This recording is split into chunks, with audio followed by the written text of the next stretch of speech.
Well, welcome. Hey, this is Dr. Chris Grimbliss with Always and Forever Ministries. And we're here to just talk about making an always and forever marriage. And I want to just do a little video on, if you will, the breaches in your marriage. Now, a breach is an area that's broken. It's a hole in the wall, if you will, in this case, a hole in the wall of your marriage.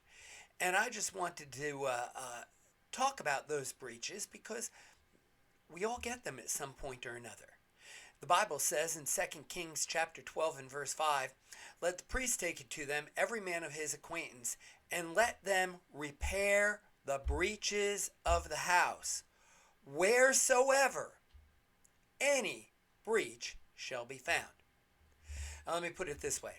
Michelle and I live in a house that was built sometime before the year 1900. When we took over the house, nobody had lived in the house for over 4 years. Okay? Over the decades, that house has settled. And the people who had it before us, they just didn't take care of it. There were cracks in the foundation. There were holes in the walls. At one point, there was a hole up near the attic that animals could literally crawl through without any problem at all. Okay, you would call these breaches. Now, obviously, we weren't going to share our house with the critters. Okay? We weren't going to share our house with the animals. So, if we were going to make that happen, then we had to repair the breaches in the house. Every one of those holes, every one of those cracks, every one of those breaches needed to be repaired. Now, it didn't happen overnight. In fact, it wasn't easy. It was time consuming. It took some hard work to get all that done. Today, there's no breaches in the walls. Hey, I think that's a good thing. Now let's apply it to marriage. You think about it. When we first get married, okay, we begin in the honeymoon stage. Okay? And that lasts for a period of time, and it's all great. I don't know about anybody else. I like the honeymoon stage. It's all good. Okay? Then over time, life happens, right? Okay? We change physically. I am certainly not the 190 or so pounds that I was when Michelle and I got married. All right? We change spiritually. There should be some growth in our lives regarding the things of God and more. You understand? It's a natural progression in life. If we were to think of our marriages as a house, you could say as life happens, the house of marriage begins to settle. And as we grow, as we change, sometimes husbands and wives, they don't always grow at the same rate, at the same pace, if you will. You could say that it's like the house that settles as we settle into our marriage. Now, as we settle, just like a house, sometimes breaches happen. It's not that the breaches are intentional. It's not that we purposely punch holes in the wall. It's that the house settles and breaches happen. Just as it works with a house, those breaches need to be repaired. The Bible says in that verse, "Let them repair the breaches of the house wheresoever any breach at all shall be found." So every single breach that comes into our marriage needs to be found and it needs to be fixed. Okay? And here's the thing. We know those breaches can happen. It's just a fact of life. We are two imperfect people put together to become one flesh in the bond of marriage. Okay? Anytime you get two imperfect people, you're going to have an imperfect marriage.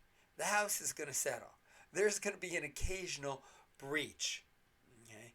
We should be committed to put in the time, put in the effort, put in the work that it takes to repair those breaches. Every single breach. Okay? When we do, we find that the house that is our marriage looks good, works well, and is stronger than it was before. Why? You're fixing those breaches, buddy. You don't want to do a haphazard job fixing those breaches. Otherwise, it's going to get worse than before it gets better. We're going to do it, and we're going to do it right. So after we fix the breaches of our marriage is going to be stronger than it was before. Listen, is that not something worth rejoicing over? Uh, Nobody rejoices when we recognize the repairs need to be made. Okay?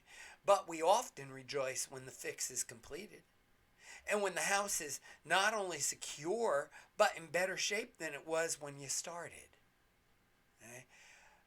The house of our marriage, listen, when we get focused on repairing the breaches, putting in the time, putting in the effort to build on what we already have, and we see the results of that, that becomes something to rejoice over in our marriage. So listen, let's rejoice in the work of repairing the breaches in our marriage. Why? Because we know that once those breaches are repaired, our marriage is going to be better. Our marriage is going to be stronger. Our marriage is going to be more secure. Okay? That's what we want. Why? Because a strong marriage, a better marriage, a secure marriage leads to an always and forever marriage.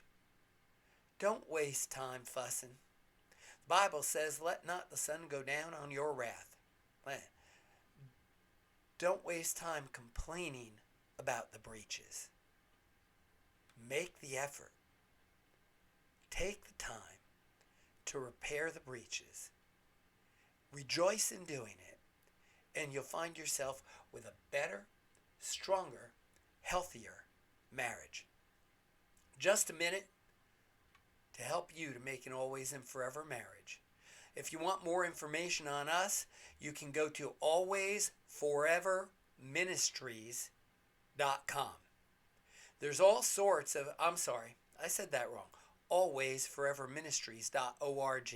Okay? There's all sorts of resources out there that we hope will be a help and a blessing to you.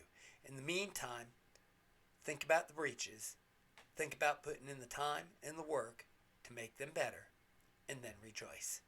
Have a great day in making for yourself an always and forever marriage.